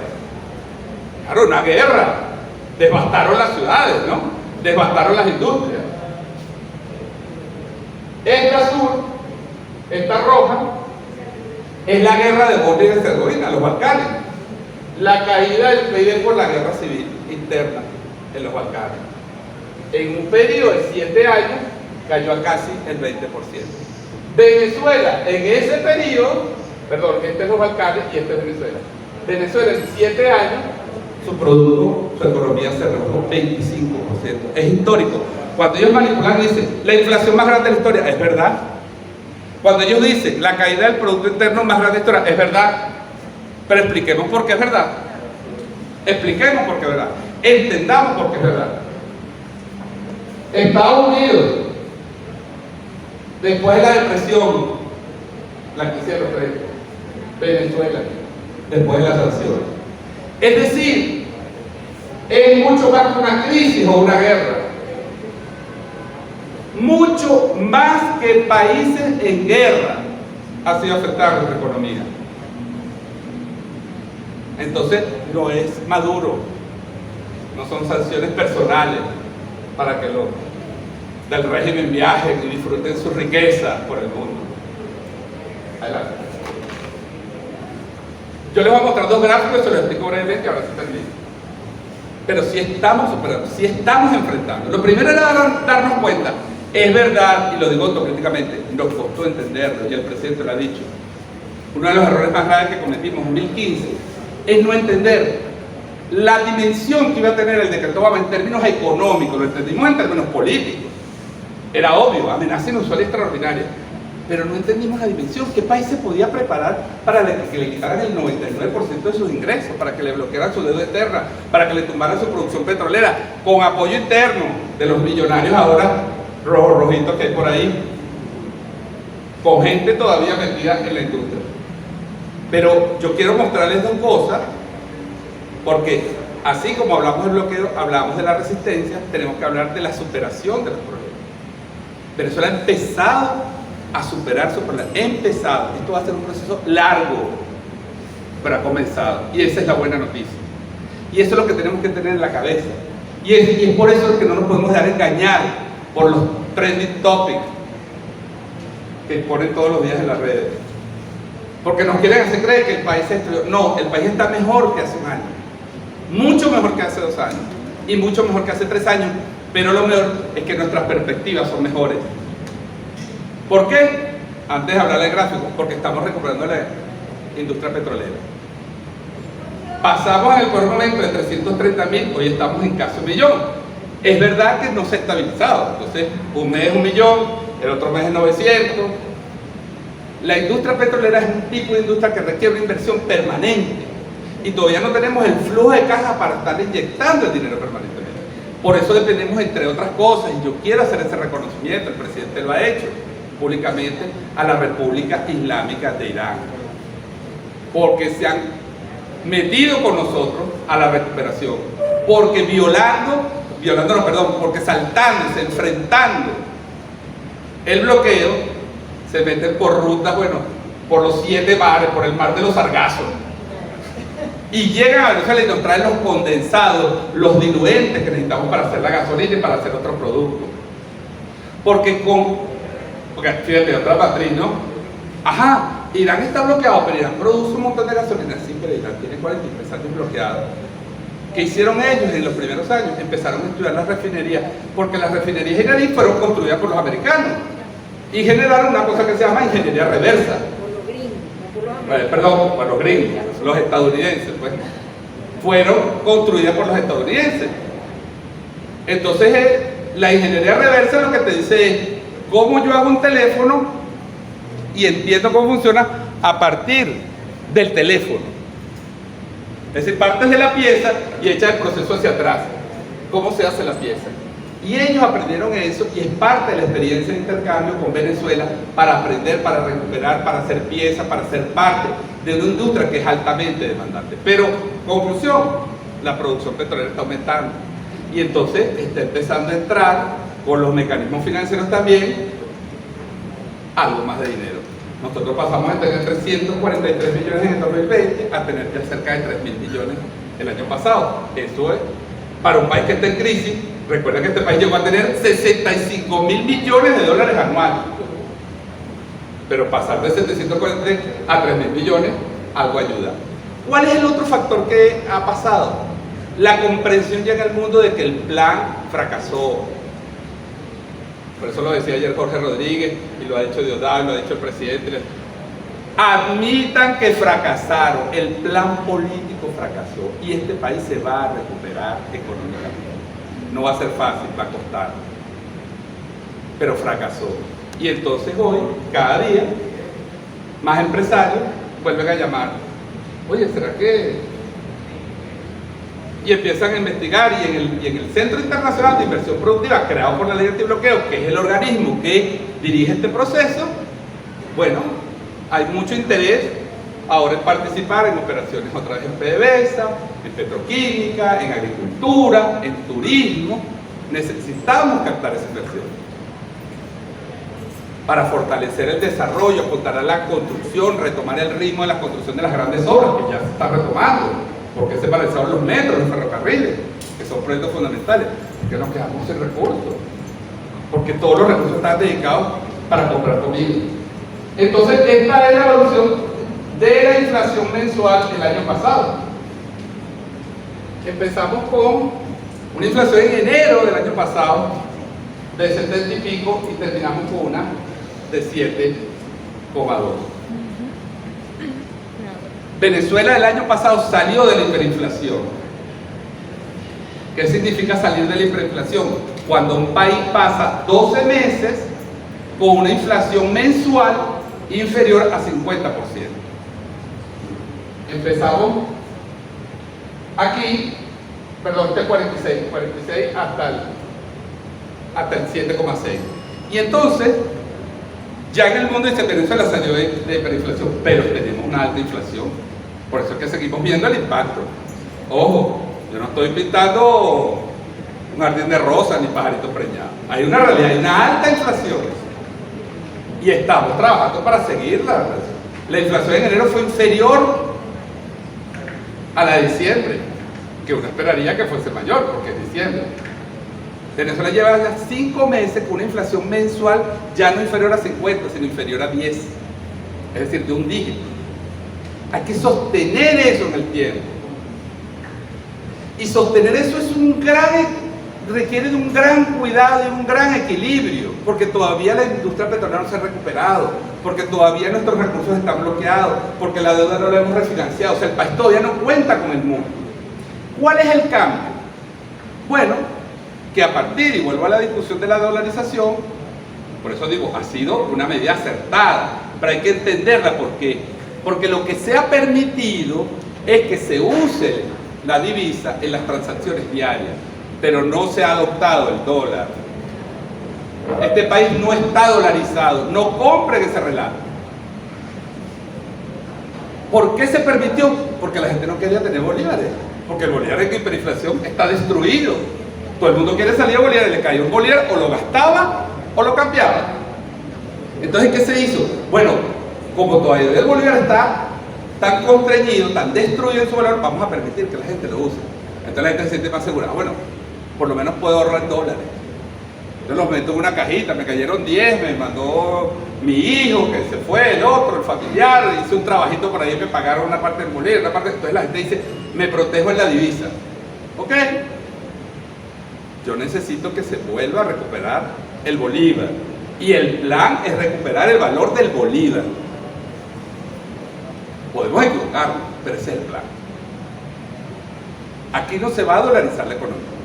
Aquí los empresarios querían que se les autorizara a prestar en dólares y el presidente le dijo, yo les autorizo a que usen una parte de sus dólares y presten en bolívares. Se acaba de aprobar un impuesto para que el que pague en divisas, los grandes comercios, los bodegones, los supermercados esos arrechísimos que hay en Venezuela, hacen transferencia de ellos en divisas, no pagan impuestos y nadie sabe qué pasa con eso. Venga, pague un impuestico aquí. Por cierto, un impuesto que se paga en Colombia y en muchos países, no un impuesto del comunismo ni de la dictadura. ¿Por qué? Como yo le estoy permitiendo que lo use, si usted quiere seguir pagando eso, pague un impuesto, hermano. Los grandes, no en un mercado. Esa es otra mentira. Que ahora pusieron un impuesto de 20%. Mentira, el impuesto es de 3%. Y va dirigido a esos grandes que querían evadir, que no han pagado impuestos con esas transacciones, pero las usan. ¿Usted lo quiere usar? Paga un impuesto. Si no, cambio los bolívares y paguen bolívares. Porque vamos al plan del uso del bolívar, a fortalecer el bolívar. La represión monetaria ayudó. Porque esto es un conjunto de medidas. Hay que impulsar la agricultura, hay que impulsar la construcción, hay que recuperar el empleo donde se ha perdido, pero no estamos todavía en las grandes condiciones. Estamos avanzando en la creación de esas condiciones. Y les decía, antes que se me olvide, porque se me olvidan muchas cosas. La diferencia es que ahora el sector privado se acostumbre a usar su dinero para financiarse y no el dinero del Estado. ¿Y el dinero del Estado para qué es? Para lo que dice la ley antibloqueo: salarios, ingresos, servicios públicos,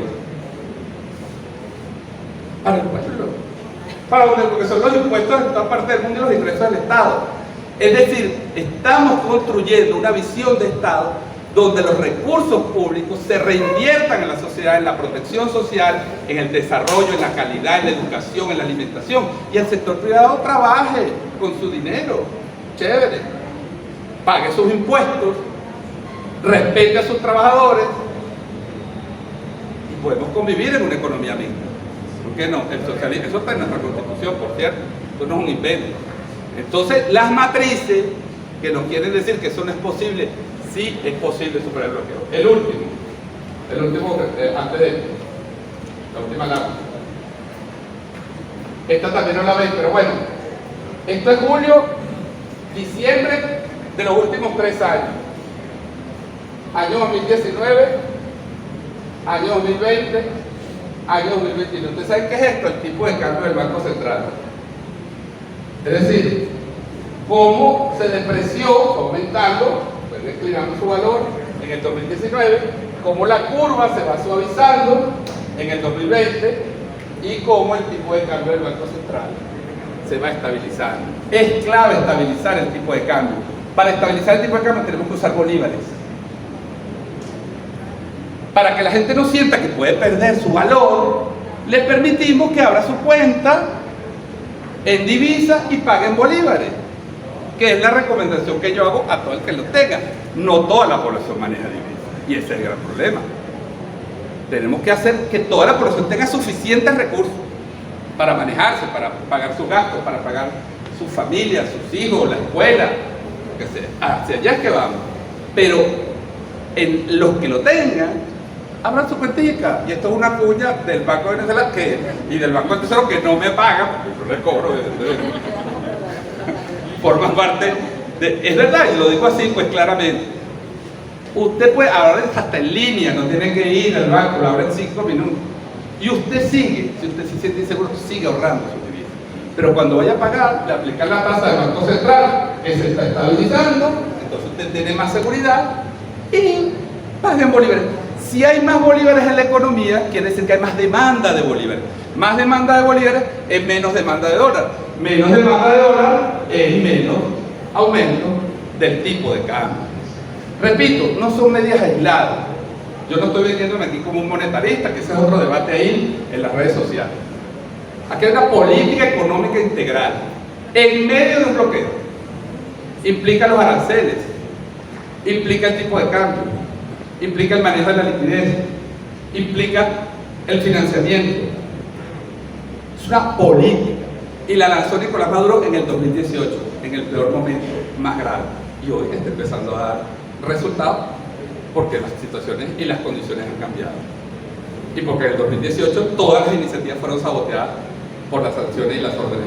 Entonces, con esto, y ahora sí me despido por enésima vez, el mensaje que yo quiero mandar, el mensaje que le quiero mandar a la campaña de Alex Saab, es que el caso de Alex Saab es una parte fundamental, pero que nos revela la dimisión de los procesos económicos y políticos que hemos vivido en los últimos años, la gravedad de lo que ha pasado y que lamentablemente se ensañó contra una persona, contra su familia, porque quisieron crear un caso, quisieron mandar un mensaje, quisieron que el país siguiera sin apoyo en los círculos económicos ni financieros, ni que llegaran alimentos, ni que llegaran medicina. Y poco a poco hemos ido desmontando. Falta mucho, requiere mucho trabajo, de mucha honestidad. Hay que seguir luchando y batallando contra la corrupción y limpiando los organismos públicos. Hay que ser eficientes, hay que ahorrar, hay que rendir el dinero. Hay que no caer en las matrices que nos quieren imponer. Aquí se va a seguir mejorando. Se va a mejorar y se va a seguir mejorando el ingreso de los trabajadores y trabajadoras, y en particular de la administración pública, que es el sector más golpeado de toda la sociedad. Porque es el único que nos puede ajustar en divisa. Tú contratas a un plomero y el tipo un día te cobra $5 y al día siguiente te cobra 8. Pero ¿qué hace un profesor universitario o un trabajador de los servicios generales, un vigilante? No puede ajustar. Entonces, el compromiso del gobierno es seguir mejorando la economía, seguir rescatando la industria petrolera, seguir obteniendo los ingresos, avanzar en el proceso de la derrota del bloqueo y, por supuesto, también políticamente. Ahora, si quieres, me gustaría que pusieras el video de la intervención de ayer de Jorge Rodríguez en la Asamblea Nacional, porque ese video refleja el momento en que estamos. Nosotros estamos comprometidos en defender los derechos de todos los venezolanos y venezolanas, en defender el territorio, en defender la soberanía y en defender a todos los que se la han jugado y han lamentablemente tenido que pagar con la afectación de su vida, la defensa de esta patria, que es una patria de todos y todas. Yo creo que los políticos que hemos vivido en los últimos años, la gravedad de lo que ha pasado y que lamentablemente se ensañó contra una persona, contra su familia, porque quisieron crear un caso, quisieron mandar un mensaje, quisieron que el país siguiera sin apoyo en los círculos económicos ni financieros, ni que llegaran alimentos, ni que llegaran medicina. Y poco a poco hemos ido desmontando. Falta mucho, requiere de mucho trabajo, de mucha honestidad. Hay que seguir luchando y batallando contra la corrupción y limpiando los organismos públicos. Hay que ser eficientes, hay que ahorrar, hay que rendir el dinero. Hay que no caer en las matrices que nos quieren imponer. Aquí se va a seguir mejorando.